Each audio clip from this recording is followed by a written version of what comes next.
నమస్తే, welcome to BCN news. నేను విజయలక్ష్మి. ముందుగా ముఖ్యాంశాలు. తణుకు మండలం వేల్పూర్లో బర్డ్ ఫ్లూ వైరస్ సోకిన జి కృష్ణానందం పౌల్ట్రీస్ ను స్వయంగా తనిఖీ చేసిన జిల్లా కలెక్టర్ నాగరాణి. శాస్త్రీయ పద్ధతిలో అత్యంత జాగ్రత్తగా పూడ్చివేత ప్రక్రియ నిర్వహించాలి. తిరుమల ఘటనలో సిట్ రిపోర్టులో నెయ్యిలో కల్తీ జరిగినట్లు ఎక్కడా చెప్పలేదు. సున్నితమైన అంశంపై కూడా చంద్రబాబు రాజకీయం చేస్తున్నారు. మాజీ మంత్రి కొట్టు ఆగ్రహం.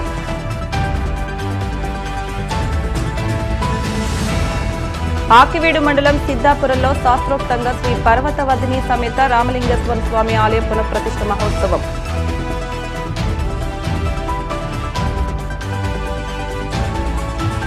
భీమవరం డిఎన్ఆర్ కళాశాల క్రీడా ప్రాంగణంలో ఘనంగా బదిలీల టీ20 క్రికెట్ పోటీలు. కోళ్ల వైరస్ సోకిన ప్రాంతాల మినహా ఇతర ప్రదేశాల్లో నిరభ్యంతరంగా బాగా ఉడికించిన కోడి మాంసం, గుడ్లను వినియోగించవచ్చని వైరస్ కోళ్ల పూడ్చివేత ప్రక్రియ శాస్త్రీయ పద్ధతిలో కొనసాగుతోందని జిల్లా కలెక్టర్ చదలవాడ నాగరాణి తెలిపారు. గురువారం తణుకు మండలం వేల్పూరు గ్రామంలో జి కృష్ణానందం పౌల్ట్రీస్ ను జిల్లా కలెక్టర్ చదలవాడ నాగరాణి ఆకస్మికంగా తనిఖీ చేశారు. కోళ్ల షెడ్స్ లో ఆర్ఆర్టీ బృందాల ఆధ్వర్యంలో నిర్వహిస్తున్న కోళ్ల పూడ్చివేత పనులపై ఆరా తీశారు. ఎలా పూడ్చిపెడుతున్నారు, మీకు యాంటీ వైరల్ డ్రగ్స్ ఇచ్చారా అని అడిగి తెలుసుకున్నారు. ఈ సందర్భంగా జిల్లా కలెక్టర్ చదలవాడ నాగరాణి మీడియాతో మాట్లాడుతూ వేల్పూరు జి కృష్ణానందం పౌల్ట్రీస్ లో ఉన్న 5 షెడ్లలో వైరస్ సోకిన కోళ్ల పూడ్చివేత ప్రక్రియ ఆర్ఆర్టీ బృందాల ఆధ్వర్యంలో యుద్ధ ప్రాతిపదికన కొనసాగుతున్నాయన్నారు. ఈ ప్రక్రియ నిర్వహణకు పశు వైద్యులతో కూడిన 22 ర్యాపిడ్ రెస్పాన్స్ టీమ్స్ ను ఏర్పాటు చేయడం జరిగిందని తెలిపారు. వైరస్ సోకిన కోళ్లను చంపి తవ్విన గుంటలో ఒక లేయర్ కోళ్లు, ఒక లేయర్ లైమ్, ఇలా లేయర్ బాయిలర్ వేస్తూ పూర్తి శాస్త్రీయ పద్ధతిలో సోడియం క్లోరైడ్, పొటాషియం పర్మాంగనేట్ వేసి కోళ్లు పూడ్చివేత చేపట్టడం జరిగిందన్నారు. పౌల్ట్రీలో సుమారు 20,000 కోళ్ల వరకు ఉన్నాయన్నారు. కోళ్లు పూడ్చివేత ప్రక్రియ అనంతరం షెడ్లలో ఉన్న కోడి ఈకలను ఫైర్ గన్స్ ద్వారా క్లీన్ చేయడం జరుగుతుందని, అనంతరం షెడ్లను పూర్తి స్థాయిలో డిస్ఇన్ఫెక్ట్ చేయడం జరుగుతుందని తెలిపారు. ఆర్ఆర్ టీంలకు యాంటీ వైరల్ డ్రగ్స్ ను కూడా అందజేయడం జరిగిందని, అలాగే సమీప పట్టణ, గ్రామీణ ప్రాంతాల్లో కూడా ప్రజలకు ఆరోగ్య పరీక్షలు నిర్వహించేందుకు డిఎం&హెచ్ఓను ఆదేశించినట్లు తెలిపారు. ప్రభుత్వం కూడా ఈ విషయమై ప్రత్యేక దృష్టి సారించడం జరిగిందని, ఎప్పటికప్పుడు సూచనలు, సలహాలు అందజేయడం జరుగుతుందని తెలిపారు. కోడి మాంసం, గుడ్లు అసలు తినకూడదని చెప్తున్నారని ఒక విలేకరు అడిగిన ప్రశ్నకు సమాధానమిస్తూ కేంద్రం, శాస్త్రవేత్తలతో రాష్ట్ర ప్రభుత్వం చర్చించడం జరిగిందని, కోళ్లకు వ్యాధి సోకిన ప్రాంతానికి 1 కిలోమీటర్ మినహా మిగతా ప్రాంతాల్లో బాగా ఉడికించిన కోడి మాంసం, గుడ్లను నిరభ్యంతరంగా వినియోగించుకోవచ్చని స్పష్టం చేశారు. అలాగే మనుషులకు వైరస్ సోకిందన్న వార్తల్లో నిజం లేదని, ఇటువంటి లక్షణాలు ఎక్కడా నమోదు కాలేదని, ప్రజలు భయాందోళన చెందాల్సిన అవసరం లేదన్నారు. జిల్లా యంత్రాంగం పూర్తి స్థాయిలో చర్యలను చేపట్టడం జరిగిందని ఈ సందర్భంగా కలెక్టర్ తెలిపారు. జిల్లా కలెక్టర్ తనిఖీ సందర్భంలో ఆర్డీఓ కతీబ్ కౌసర్ బానో, జిల్లా పశుసంవర్ధక శాఖ అధికారి డాక్టర్ కె మురళీకృష్ణ, జిల్లా ఇన్ఛార్జ్ వైద్య ఆరోగ్య శాఖ అధికారి డాక్టర్ బి భానునాయక్, తహసీల్దార్ DVSS Ashok Varma, MPDO R Lohit Jayasagar, వివిధ మండలాలు పశుసంవర్ధక శాఖ అధికారులు, వైద్య నిపుణులు, టెక్నికల్ బృందం, వైద్య సిబ్బంది తదితరులు ఉన్నారు. పోల్ట్రీ ఫామ్లో ఏవియన్ ఇన్ఫ్లుయెన్జా బర్డ్స్ ఎఫెక్ట్ అయ్యి డెత్ అయ్యి అవ్వడం జరిగింది. అక్కడ ఇన్స్టిట్యూట్లో కూడా భోపాల్ ఇన్స్టిట్యూట్లో కూడా ఇది బర్డ్ ఫ్లూ అని చెప్పి డిక్లేర్ అవ్వడంతో as per the standard operating procedure తన చర్యలన్నీ కూడా తీసుకోవడం జరుగుతుంది. 21 ర్యాపిడ్ రెస్పాన్స్ టీమ్స్ రావడం జరిగింది. ప్రతి టీము ఒక డాక్టర్ ప్లస్ ఒక 5 అసిస్టెంట్స్ తోటి ఇక్కడ ఇంచుమించు 120 మంది డాక్టర్స్, టెక్నీషియన్స్ అంతా కూడా ఈ కల్లింగ్ ఆపరేషన్స్ కూడా రావడం జరిగింది. ఈ కల్లింగ్ ఆపరేషన్ అంతా కూడా as per the standard operations procedure define మీద గవర్నమెంట్ ఆఫ్ ఇండియా ఫాలో అయ్యి చేయడం జరుగుతుంది. ఇక్కడైతే అవసరమైన లైమ్, బ్లీచ్, తర్వాత ఫిట్స్ రావడానికి జేసీపీసీ ఇవన్నీ కూడా లోకల్ మున్సిపల్ కమిషనర్స్, గ్రామ పంచాయతీ నుంచి ఏర్పాటు చేయడం జరిగింది. టౌన్లో కానీ ఇక్కడ కానీ అన్నీ కూడా బయోఫెన్సింగ్ అంతా పాటించడం జరుగుతుంది. ఇప్పుడు బర్డ్స్ ఏదైతే ఉన్నాయో ఆ బర్డ్స్ని 1 కిలోమీటర్ రేడియస్లో ఉన్న బర్డ్స్ ఇప్పుడు 20,000 వరకు ఉన్నాయి. వాటిని అన్నింటినీ కూడా కల్లింగ్ ఆపరేషన్ చేసి చంపివేయడం జరుగుతుంది. చంపివేసి వాటిని యాజ్ పర్ ప్రొసీజర్ పిట్స్లో పాతి పెట్టేస్తారు. లైమ్ బర్డ్స్ ఈ లేయర్స్ కింద వేసి ఆ పిట్స్ని క్లోజ్ చేయడం జరుగుతుంది.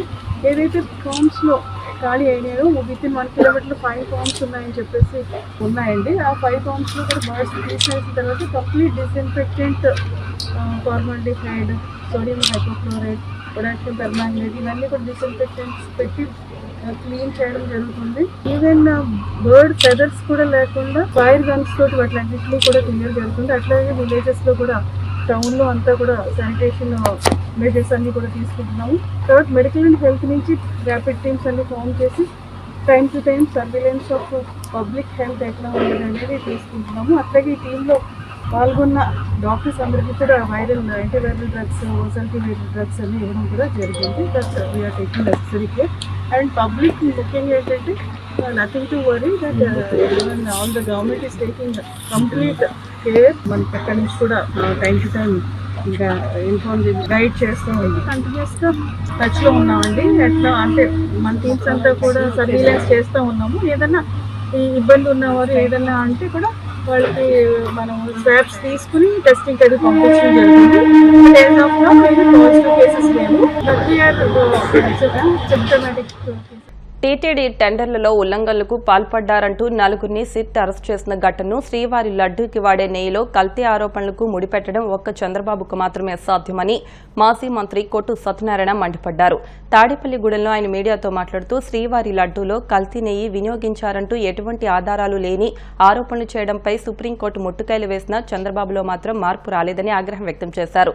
కోట్లాది మంది భక్తుల మనోభావాలకు సంబంధించిన ఈ అంశంలో నిర్దిష్టమైన ఆధారాలు లేకుండానే ఇష్టారాజ్యంగా చంద్రబాబు ఆయనకు నిత్యం భజన చేసే ఎల్లో మీడియా తప్పుడు ప్రచారాలతో రాజకీయ లబ్ధికి ప్రయత్నిస్తున్నారని ఆక్షేపించారు. తను చెప్పే మాట, తను చెప్పే అబద్ధం, తను చేసే పనికి కొంత ఆ దైవం మీద ఉన్న భక్తి కానీ భయం కానీ ఉండి మాట్లాడడం జరుగుతుంది. కానీ చంద్రబాబు నాయుడికి తన స్వార్థం తప్ప ఏ అంశాన్నైనా తన రాజకీయానికి ఉపయోగించేసుకుని వాడుకుని వదిలేయటం అన్నది ఆయన 45 years ఇండస్ట్రీగా చెప్పుకునే చరిత్రలో ఒక భాగం అయిపోయింది. ప్రతిరోజు కూడా ఆయన చెప్పేది ప్రతి అబద్ధం కూడా ఆయన రాజకీయానికి ఏదో రకంగా వాడేసుకోవాలని దానికి వంతపాడే ఎల్లో మీడియా ఉంది. కాబట్టి ఆయన చెప్పే ప్రతి అబద్ధాన్ని, ప్రతి దుర్మార్గమైన మాటని ప్రచారం చేసి వాళ్ళ ప్రపంచంలో ఉన్న కోట్లాది మంది మనోభావాలు దెబ్బతినేలాగా మరి వాళ్ళు ఏ రకంగా అయితే ప్రచారం చేశారో ఆ ప్రచారానికి సంబంధించి సుప్రీంకోర్టు జోక్యంతో ఇవాళ సిట్ వేశారు. ఆ సిట్కి సంబంధించిన సభ్యులందరూ కూడా మరి దీని మీద విచారణ జరుపుతూ ఉన్నారు. ఇంతవరకు శ్రీవారి ప్రసాదంలో, లడ్డూ ప్రసాదంలో కల్తీ జరిగిందనేందుకు చిన్న ఆధారం కూడా ఇప్పటివరకు సిట్ చూపించలేకపోయింది. చంద్రబాబు నాయుడు చేసిన ఏ ఆరోపణ కూడా నిరూపణ అయినట్టు కానీ నిర్ధారణ అయినట్టు కానీ ఎక్కడ వాళ్ళ సిట్లో రిపోర్ట్లో చెప్పట్లేదు. అయినా సరే వీళ్ళ తప్పుడు ప్రచారం మాత్రం మానలేదు. చంద్రబాబు నాయుడు కానీ, చంద్రబాబు నాయుడికి సంబంధించిన ఎల్లో మీడియా కానీ వాళ్ళ తప్పుడు ప్రచారాన్ని ఇలాగా ఇంకా కొనసాగించే కార్యక్రమంలో ఉన్నారు. సిబిఐ దాఖలు చేసిన రిమాండ్ రిపోర్ట్లో ఏమని వాళ్ళు తెలియజేశారంటే, ఏదైనా తిరుమల తిరుపతి దేవస్థానానికి సంబంధించిన ప్రొక్యూర్మెంట్లో నెయ్యి కానీ ఇతర వస్తువులు కానీ ఆ టెండర్ షెడ్యూల్లో టెండర్ రూల్స్, రెగ్యులేషన్స్ ఉంటాయి, నిబంధనలు ఉంటాయి. వాళ్ళు సబ్మిట్ చేసిన రిపోర్ట్లో ఎక్కడ దీంట్లో కల్తీ జరిగిందని ఎక్కడ చెప్పలా. ఈ కాంట్రాక్ట్కు సంబంధించిన కాంట్రాక్టర్స్ ఆ టెండర్ రెగ్యులేషన్లో కొంత ఉల్లంఘించారని మాత్రం చెప్పారు తప్ప, అంటే ప్రాసెస్లో దాంట్లో ఏదైతే కండిషన్స్ ఉంటాయో ఆ కండిషన్స్ని తప్పారు తప్ప సప్లై చేసిన నెయ్యిలో కల్తీ జరిగింది అని మాత్రం ఎక్కడ సిట్ రిపోర్ట్, రిమాండ్ రిపోర్ట్లు ఎక్కడా కూడా తెలియజేయలేదు. దీనికి సంబంధించిన లడ్డూలో కల్తీ జరిగిందన్న ప్రస్తావన ఈ రిమాండ్ రిపోర్ట్లో ఎక్కడ కూడా కనిపించలేదన్న విషయాన్ని వాళ్ళు ఇచ్చిన రిమాండ్ రిపోర్ట్లో చెప్పడం జరిగింది. ఇంత పచ్చిగా ఈ నిజాన్ని సిట్టు అధికారులు, సుప్రీంకోర్టు చేత నియమింపబడిన సిట్టు అధికారులు నిర్ధారణ చేసిన ఈ ఎల్లో మీడియా, ఈ టీడీపీ కలిసి ఈ భక్తుల మనోభావాలని దెబ్బతీసే కార్యక్రమంలో ఎక్కడ ఇంకా దెబ్బతీస్తూనే ఉన్నారు. ఇంకా అంటే దీంట్లో ఇంకా ఏదో రకంగా భక్తుల మనోభావాలు దెబ్బతినాలనే చూస్తారు. కానీ దీనివల్ల మరి భగవంతుడి మీద మనం రాజకీయం చేస్తున్నాం, దీని పర్యవసానం మనం అనుభవించవలసి వస్తుందన్న భయభక్తులు అన్న ఎక్కడ కనపడలేదు. ఆకివీడు మండలం సిద్దాపురం గ్రామంలో శ్రీ పర్వత వర్ధిని సమేత శ్రీ రామలింగేశ్వర స్వామి ఆలయ పునఃప్రతిష్ఠ మహోత్సవ కార్యక్రమం అంగరంగ వైభవంగా జరిగింది. కంచి కామకోటి పీఠాధిపతి స్థపతి సుబ్బయ్య, శివ విగ్రహ ప్రతిష్ఠాచార్య మొవ్వ సుబ్రహ్మణ్య రవి ఆధ్వర్యంలో విగ్రహ ప్రతిష్ఠ, ధ్వజస్తంభ స్థాపన, నవగ్రహాల ప్రతిష్ఠ, కలశ స్థాపన తదితర విగ్రహాల ప్రతిష్ఠా కార్యక్రమాలు కనుల పండుగగా జరిగాయి. విగ్రహ ప్రతిష్ఠా కార్యక్రమాలు తిలకించడానికి పరిసర గ్రామాల నుండి భక్తులు అధిక సంఖ్యలో తరలివచ్చి స్వామివారిని దర్శించుకుని తీర్థ ప్రసాదాలు స్వీకరించారు.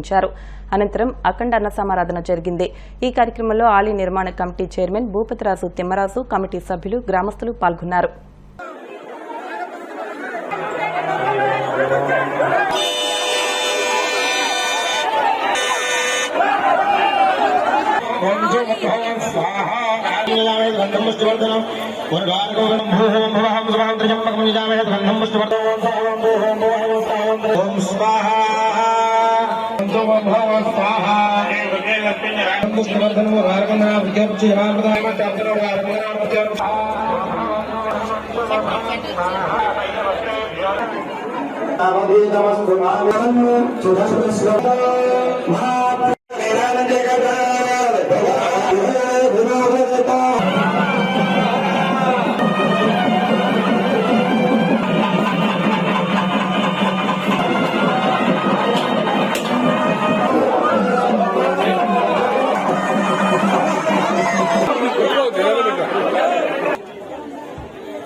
ఈ రోజున మా గ్రామంలో శ్రీ పర్వతవర్ధిని సమేత రామలింగేశ్వర స్వామి ఆలయ ప్రతిష్టా మహోత్సవం చాలా బ్రహ్మాండంగా జరిగింది.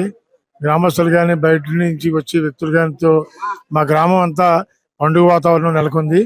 అదే రకంగా స్వామివారి ఆశీస్సులు ఎప్పుడు మా గ్రామం మీద కానీ మా గ్రామ ప్రజల అందరి మీద కూడా ఆశీస్సులు ఉండాలని కోరుకుంటూ ఈ ఆలయ నిర్మాణంలో మాకు పూర్తిగా సహకరించినటువంటి కంచి వాస్తవ్యులు శ్రీ సుబ్బయ్య సపతి గారికి, వారి కుమారులు శివసపతి గారికి, ఇక్కడ మాకు మార్గదర్శకులుగా ఉన్న మొవ్వ సుబ్రహ్మణ్య శాస్త్రి గారికి కూడా మా గ్రామం తరఫున, ఆలయ కమిటీ తరఫున ప్రత్యేకమైన కృతజ్ఞతలు చేస్తున్నాం.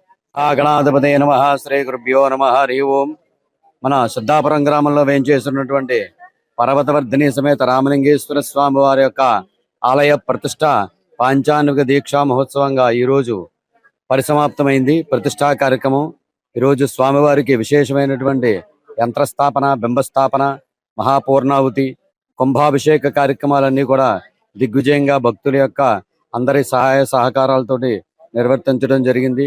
స్వామివారిని ఆలయంలో ప్రవేశింపజేసి ఈ గ్రామాన్ని, గ్రామ శ్రేయోభివృద్ధిని కోరి స్వామికి నమస్కారం చేసి ఆయన స్వామిని ఆలయంలో ప్రవేశింపజేయడం జరిగింది. క్రీడా పోటీల్లో పాల్గొనడం వల్ల స్నేహభావం పెంపొందుతోందని, క్రీడలు దేహదారుఢ్యానికి దోహదం చేస్తాయని భీమవరం డిఎన్ఆర్ ఇంజనీరింగ్ కళాశాల vice principal VVS Varma, NCC officer major doctor Veeraiah, DNR English medium schools principal Satyamurthy, vice principal Chadalavada Nirmala Kumari అన్నారు.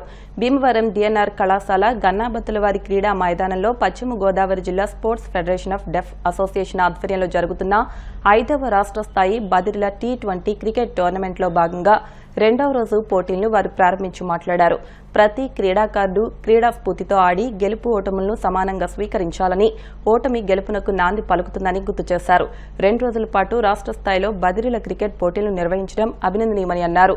అసోసియేషన్ గౌరవ అధ్యక్షులు రంగసాయి, అసోసియేషన్ అధ్యక్ష కార్యదర్శులు భూపతిరాజు, మురళీకృష్ణంరాజు, సిహెచ్ తాతారావు మాట్లాడుతూ 10 జిల్లాల నుంచి 65 మంది బదిర క్రీడాకారులు ఈ పోటీలో పాల్గొన్నారని, ముగింపు రోజున రాయలసీమ జిల్లా క్రీడాకారులు కూడా పాల్గొన్నారని తెలిపారు.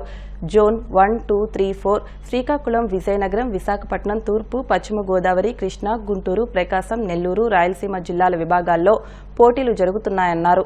అసోసియేషన్ సభ్యులు టి రాము, ఎండి రఫీ, కె రాజు, సిహెచ్ రామచంద్రరావు, కామేశ్వరి తదితరులు పాల్గొన్నారు. వెస్ట్ గోదావరి బదిలీలు పాఠశాల వారు ఈ కార్యక్రమాన్ని, అలాగే మన వెస్ట్ గోదావరి రంగసాయి గారు, అలాగే మన డిఎన్ఆర్ కాలేజ్ అసోసియేషన్లోని ఈ రోజున ఏంటంటే ఈ ప్రోగ్రాం జరగడం జరిగింది. క్రికెట్ ప్రోగ్రాం T20 ప్రోగ్రాము ప్రారంభించడం, 2వ రోజు ప్రారంభించడం జరిగింది. సో దీనికి అందరూ ప్రతి ఒక్కరూ పార్టిసిపేట్ చేసి దీన్ని విజయవంతం చేయవలసిందిగా నేను On behalf of DNR College Association, I would like to congratulate Sport Federation of the Deaf of Andhra Pradesh. So actually, to encourage the talent, there is no for encouragement of the talent, there is no physical barrier. So history also proves that often physically challenged people have the special abilities. When you see the history, Stephen Hawking and Helen Keller and Sudha Chandran, many more we can see. So here only the thing is the encouragement. When we encourage them, definitely they will prove they will excel in the field. So first of all, here I like to congratulate the organizers.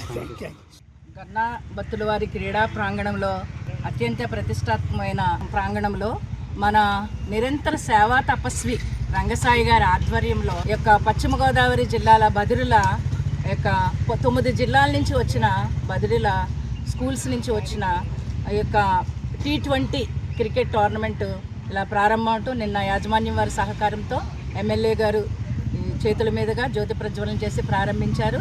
ఎంతో బాగా జరిగిందని విన్నాము. రాత్రి VCB న్యూస్లో కూడా చూసాము. ఇప్పుడు ఈరోజు 2వ రోజు ఇది ప్రారంభిస్తున్నారు. ఈ 2వ రోజు ప్రారంభించే ముందు వారికి బదిరులకు వాళ్ళు కూడా మంచి బిడ్డలుగా ఎదగాలని, దేశంలో ఉన్నత పౌరులుగా ఎదగాలని, వాళ్ళ ద్వారా దేశానికి మేలు జరగాలని మేమందరము వాళ్ళ వెన్నంటి నిలబడతామని వాళ్ళకి సహకారం అందిస్తాం. ఆరోగ్యం మహాభాగ్యం అని పెద్దలు చెప్పారు. అయితే మన బదిరులు ఇటు ఆటలకు కానీ లేదంటే మిగతా వాటికి కానీ ఏ విషయంలో కూడా తీసుకోరు అనే దానికి ఇది నిదర్శనం.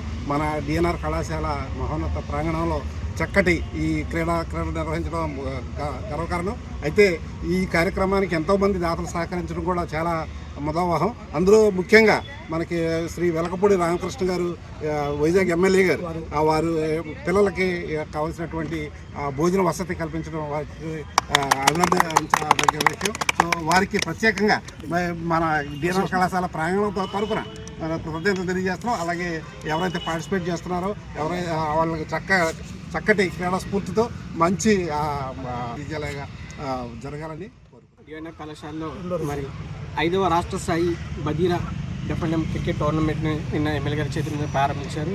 మరి 2వ రోజు కూడా మరి స్కూల్ ప్రిన్సిపల్స్ వారు వాళ్ళందరూ వచ్చి మరి ప్రారంభించడం జరిగింది. మరి ఈ యొక్క కార్యక్రమాన్ని విజయవంతంగా నడిపిస్తున్న మరి DNR కళాశాల పాలక మండలి వాళ్ళకి, మరి అలాగే దాతలకి, మరి మనకు ఫుడ్ స్పాన్సర్ చేసిన మరి విశాఖపట్నం ఈస్ట్ ఎమ్మెల్యే వెలుగపూడి రామకృష్ణ బాబు గారికి మా యొక్క సంఘం తరఫు నుంచి ప్రత్యేక ధన్యవాదాలు తెలియజేస్తున్నాము. మరి సార్ సహకారంతో మరి అలాగే రంగసాయి గారు గత 20 సంవత్సరాల నుంచి మాకు ఈ యొక్క బదిలీలకు సంబంధించిన సేవలు ఏదైనా పర్లేదు అని ముందుకుండి మాకు సహకరిస్తున్నందుకు మరి మా సంఘం తరఫు నుంచి రంగసాయి కూడా మా యొక్క చైర్మన్గా ఉన్నందుకు ఆయనకు ప్రత్యేక ధన్యవాదాలు తెలియజేసుకుంటూ ఈ యొక్క క్రీడా విజయాన్ని అందరూ సహకరించినందుకు అందరికీ ధన్యవాదాలు తెలియజేసుకుంటూ ఈ టోర్నమెంట్కి ఈ రాష్ట్ర స్థాయి బదిరా టోర్నమెంట్కి 5వసారి నిర్వహిస్తున్నాం. అయితే ప్రతి సంవత్సరం కూడా దాతల కాలం ముందుకు వస్తారు. అయితే విశాఖపట్నం ఎమ్మెల్యే శ్రీ వెలకపూడి రామకృష్ణ బాబు గారు అక్కడ తెలుసుకుని వాళ్ళ ప్లేయర్స్ వస్తుంటే మాకు భోజన సౌకర్యం అందించారు. వారికి ప్రత్యేకించి మా బదిరా అసోసియేషన్ తరఫున ధన్యవాదాలు తెలియజేసుకుంటున్నాం. అలాగే చాలా